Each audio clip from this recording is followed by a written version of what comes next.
Minsan ka na bang umibig sa isang tao? Minsan ka na bang nagmahal ng patago? Yung kahit gustong-gusto mo na sabihin sa kanya ang totoo, ay nawawalan ka ng lakas ng loob pagkaharap mo siya. Yung pagdating sa ibang babae ay napakadaldal mo, pero pagdating sa kanya ay natatameme ka. Ano nga ba ang gagawin mo sa isang sitwasyon? Sasabihin mo kaya sa kanya ang nararamdaman mo o mananatili na lamang itong lihim? Dear Kuya Alex, ako po si Arnel, 27 years old. Nais ko lamang ibahagi ang aking kwentong pag-ibig na tiyak ay kapupulutan ng aral, lalo na sa mga taong nagmamahal ng patago. Kuya Alex, sa buong buhay ko ay masasabi kong dalawang babae lamang ang naging mundo ko. Dalawang babae lamang po ang minahal ko ng sobra. Ako po ay nagtatrabaho sa isang factory dito sa lugar namin. Kuya Alex, ako yung isang klase ng tao na mapagbiro at masayahin. Ako rin po ay isang madaldal at madalas na nakikipagbiruan sa mga katrabaho naming babae. Pero di ko po akalain ang ugali kong ito ay magbabago dahil sa isang babae lamang. Isang hapon po noon nabalitaan ko mula sa mga kasamahan ko na may mga bago raw pong pasok. Nung una hindi ko yon pinapansin until makita ko ang isa sa kanila. Ang trabaho ko po kasi roon ay tagahakot ng big bag mula sa mga nagsisilid nito na karamihan po sa kanila ay mga babae, and as expected, doon po ang isa sa mga bagong pasok. Unang kita ko pa lamang sa kanya ay agad nang tumibok ang puso ko na matagal nang hindi umiibig pa. Habang hakot ko ang big bag ay hindi ko maiwasan na mapalingon sa kanya. Every time na mapapatingin ako sa kanya ay biglang nagiging kumpleto ang araw ko. Napakaganda naman po kasi ng babaeng ito, Kuya Alex. Gusto ko po sana siyang lapitan at tanungin kung anong pangalan nito, pero pinapangunahan ako ng kaba at hiya. Hindi ko po maintindihan kung bakit pagdating sa kanya ay hindi ako makapagsalita. Nagkataon po ng isa sa mga barkada ko ay pinsan pala niya, at doon ko nalaman na ang pangalan niya ay Jane. Bagay na bagay po talaga sa pangalan nito dahil mostly po ay naggagandahan ang mga babaeng ang pangalan ay Jane. Walang araw, Kuya Alex, na hindi siya nawala sa isipan ko. Minsan ay kapag pumupunta ako sa pwesto nila para maghakot ng mga big bag, ay gustong-gusto ko noon na kausapin siya or magsabi man lang na, "Pagod ka na ba? Kamusta ka na?" Mga ganong galawan po ba para mapansin man lang. Pero katulad nga po ng dati ay pinapangunahan na naman ako ng kaba at takot. Hindi ko po mapigilan na masabi sa mga barkada ko na katrabaho ko rin ang nararamdaman ko para kay Jane. Akala ko pa naman ay mananatili lamang itong sekreto. Akala ko hindi nila ipagkakalat, pero nagkamali ako. Dahil marami na po ang nakakaalam na gusto ko si Jane. Ang mga lokong to sinabi pala. Alam na rin ng barkada ko na pinsan ni Jane ang tungkol doon. Mahinala pa ako na baka sinabi niya sa pinsan niya. Lagot na po talaga. Mabubulgar na ang sekreto kong pag-ibig sa magandang si Jane. Naisipan ko po na i-add siya sa Facebook at i-chat. Akala ko hindi niya i-accept, pero days later lamang ay nagulat lamang ako na in-accept niya ang aking friend request. Syempre po sobrang tuwa ko nun dahil di ko akalain na i-accept niya ako agad. Kahit mahiya, kaba at takot ay naglakas loob pa rin ako na i-chat siya. "Hi po, kamusta ka na?" Ang saad ko sa chat na hindi ko akalain na magre-reply din siya kaagad. "Eto, okay lang. Ikaw ba? Anong ginagawa mo?" Kaya Alex, grabing ngiti po ang nararamdaman ko ng mga oras na yon. Hindi ko inasahan na ang magandang si Jane ay magre-reply. "Eto po, kumakain." Ang naging tugon ko naman sa kanya na agad niyang hinart. Sobra po kong nahihiya kapag pumapasok ako sa work na hindi maayos ang buhok. Kaya every time na pumapasok ako ay hindi nawawala ang pagpapabango sa sarili at pag-aayos ng buhok para kapag pupunta na ako sa pwesto ay mapapansin niya ako. Madalas nga po ay pinagmamastan ko siya ng palihim. Hindi ko mawari kung bakit nagiging kumpleto ang araw ko makita lamang siya. "Pare, nakatitig ka na naman sa kanya." Ang untal ng isa sa mga kaibigan ko na pailing-iling pa. Hindi po ako makasagot dahil nakatingin lamang ako sa magandang si Jane. Ba't kasi ayaw mo pang ligawan? Ang dagdag nito, alam mo naman pare na mayayain ako. Tsaka natatakot kasi ako na baka di niya ako sagutin. Ang sagot ko naman na may pag-aalinlangan. Paano mo malalaman kung hindi mo susubukan?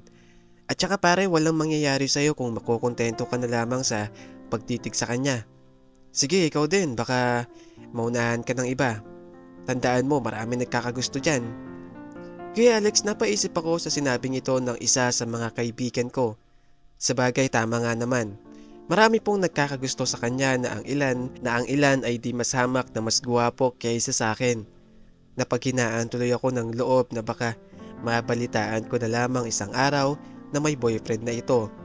Kaya naman nung Valentine's Day ay isang desisyon ang ginawa ko. Binala ko noon na bigyan siya ng bulaklak at tsokolate. Nagkataon na sa pag-uwi ko galing trabaho ay may nakita ako. Kaya naman di na ako nagkatubili pa na bumili. Habang nasa bahay ay nag-iisip ako kung paano ko ito ibibigay. Maging sa pagtulog ay may pag-aalinlangan pa rin ako kung itutuloy ko ba ang balak ko. Grabing kaba ang nararamdaman ko ng mga oras na iniisip ko pa lamang kung paano ko ito ibibigay sa kanya. Paano pa kaya pag nasa actual na? Pa kaya? Iniisip ko rin Kuya Alex kung anong magiging reaksyon nito kung sakali. Matutuwa ba siya sa ibibigay ko o maiinis lamang? Tatanggapin niya kaya o hindi?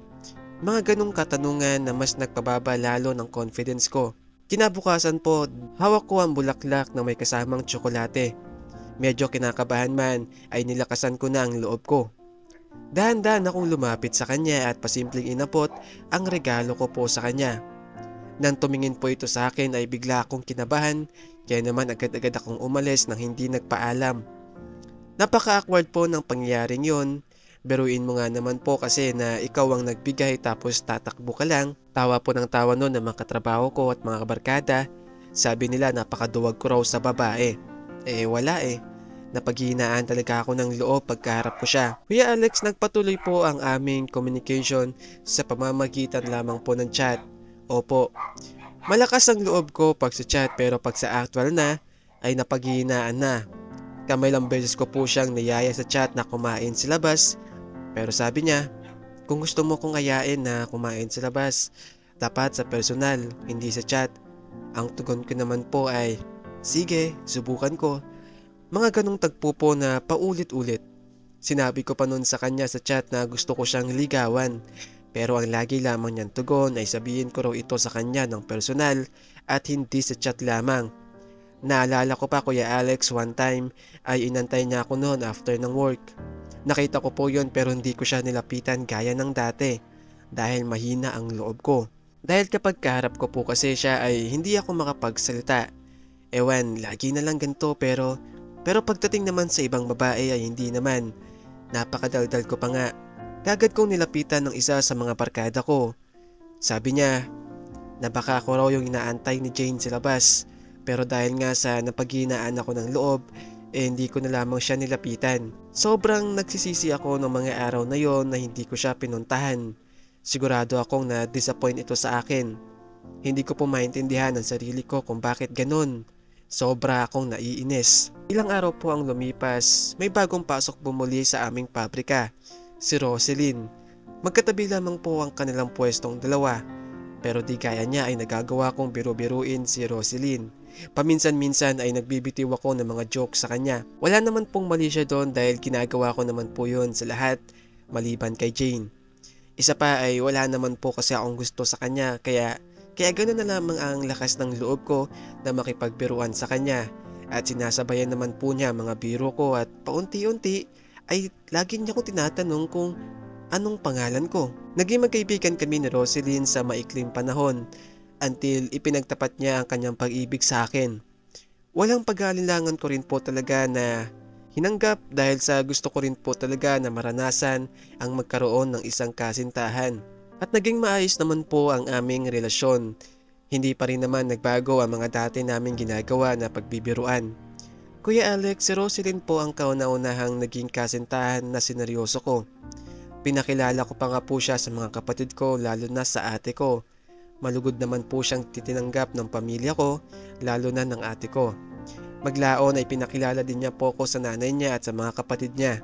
Tanggap naman po nila ako. At naging masaya naman po ang aming pagsasama. Pero kahit ganun pa man ay hindi pa rin po nawawala ang nararamdaman ko para kay Jane. Pero mas pinili ko na ilihim ito at kalimutan dahil sa ayokong masaktan ang kasintahan ko. Iniwasan ko na rin po ang dati kong ginagawa na pakikipagbiruan sa mga katrabaho kong babae. Ayoko po kasi na makaramdam ito ng selos. Kuya Alex, akala ko po si Roselyn na makakasama ko habang buhay.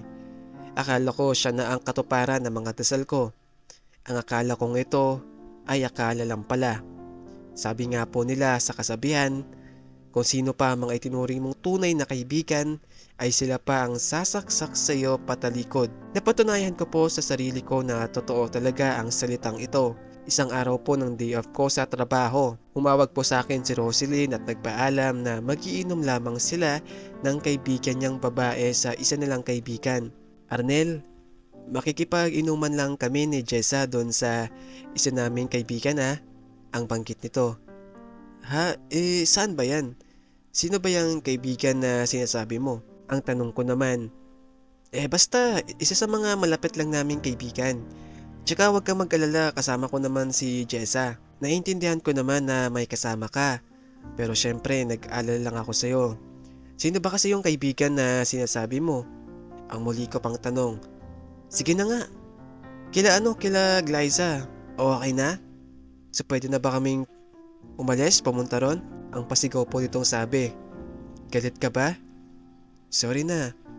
Gusto ko lang naman kasi malaman para mapanatag loob ko. Ang sambit ko po bago nagtapos ang aming communication. Buong akala ko po Kuya Alex na doon talaga sila magiinuman. Nakampante naman po ako na safe ang girlfriend ko. Pero may part po sa utak ko ang nagsasabi na sundan ko sila dahil sa hindi po ako mapakali pumunta po ako agad sa kaibigan na sinasabi niya. Ganoon na lamang po ang pagtataka ko dahil sabi ng kaibigan niya ay wala daw ang girlfriend ko roon at di naman daw po sila nagiinuman. Hinatawagan ko po si Roselyn pero nakapatay ang phone nito. Labis po ang pag-aalala ko sa kanya. Bakit niya kailangang magsinungaling? Ano kayang ginagawa niyang milagro? Niloloko ba niya ako? Kung ganoon, sino naman ang lalaking iyon? Yan po mga katanungan na hindi mawala sa isipan ko. Halos hindi po ako makatulog Kuya Alex sa kakaisip. Kinabukasan po ay tumawag sa akin ng kaibigan niya na kasama niya sa inuman. Nagimbal ako sa pinagtapat nito. Hindi raw po talaga sila pumunta sa kaibigan nilang babae bagkos ay doon raw po sila tumuloy sa bahay ng dalawa kong kaibigan. Doon raw po ay kainuman nila ang mga kaibigan ko. Arnel, may nangyari kila Roselyn at ng isa sa mga kaibigan mo. Ito po ang katagang nagpaguho sa mundo ko. Halos pagsaklubi ng langit at lupa ang nararamdaman ko. Halos hindi ako makahinga. Namalayan ko na lamang ang dahan-dahang pagpatak ng mga luha na pinipilit ko namang punasan para hindi na mapansin ng pamilya ko. Sa kabila ng sakit na nararamdaman ko ay nagawa ko pa rin pong pumasok sa sumunod na araw. At doon ay kinausap ko ang taksil kong kaibigan. Pre, di namin sinasadya. Mga lasing lang kami nun. Pare, pasensya na. Ang nakokonsensya nitong sabi. Hindi po ako sumagot na tila ba walang naririnig. Paalis na sana ako noon nang magsalita siya ulit. Pare, buti pa at mas maaga nalaman mo ang tunay niyang ugali. Bakit siya makikipag-inuman sa mga lalaki gayong may boyfriend na siya? Para hindi mo deserve ang kagaya niya. Hindi ko na lamang pinansin ang sinabi niya at agad ding umalis. Kuya Alex, kumalat po sa aming trabaho ang ginawa ni Roselyn at ng isa sa mga kaibigan ko. Marami ang nagsabi sa akin na hiwalayan ko na raw ito. Makailang beses pa po na humingi ng tawad ang girlfriend ko. Umiiyak pa nga po ito na halata mong sobra itong nagsisisi. Kwento rin po pala ng isa sa mga kaibigan ko na araw-araw daw ay may nangyayari sa girlfriend ko at sa taksil kong kaibigan sa pwesto nito. Pinapatay lamang daw nila ang ilaw at nagtatago sa may sulok. Ibig sabihin ay matagal na pala nila akong pinagtataksilan. Hindi po ako sigurado kung totoo ang nakarating sa akin. Pero noong mga oras na yon ay desidido na ako na makipaghiwalay. Tama sila. Di ko deserve ang kagaya niya. Samantala Kuya Alex, may naririnig po ko noon na bulong-bulungan Ang sabi raw ni Jane na bakit mas pinili ko pa ang isang mataba kaysa sa payat. Para bang may pinaparating ito.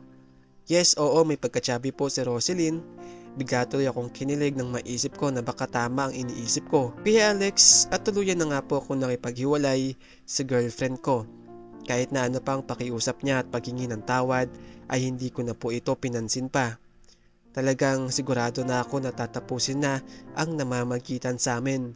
Masakit man sa loob ko dahil maski papano ay minahal ko naman po siya. Kuya Alex, mas dumoble pa po ata ang sakit na nararamdaman ko nang malaman ko na may boyfriend na pala si Jane. Opo, may kasintahan na ito at lumipat na ng ibang pinagtatrabahuan. Sobra po akong nagsisisi, lalo na nang sinabi sa akin ng barkada ko na pinsan niya na may gusto rin daw ito sa akin. Inaantay lang daw na ako ang unang magparamdam ng pag-ibig sa kanya. Gayunpaman ay nagpatuloy pa rin ako sa buhay ko. Itinuon ko na lamang ang sarili ko sa trabaho. Sa ngayon po ay single pa rin ako, ilang taon na po ang nakakalipas. Pero ang sakit ay hindi pa rin po nawawala. Kuya Alex, nabalitaan ko na single na raw po ulit si Jane. Bigla akong nabuhayan ng loob. Sabi ko pa na hindi ko nahayaan pa na mawala siya sa akin. Susubukan ko na ipagtapat sa kanya ng harap-harapan ang aking pag-ibig. Ito ay kapag nakabalik na siya mula sa kanilang probinsya. Kuya Alex, hanggang dito na lamang po ang aking kwentong pag-ibig. Maraming salamat po sa inyo. Nagmamahal, Arnel.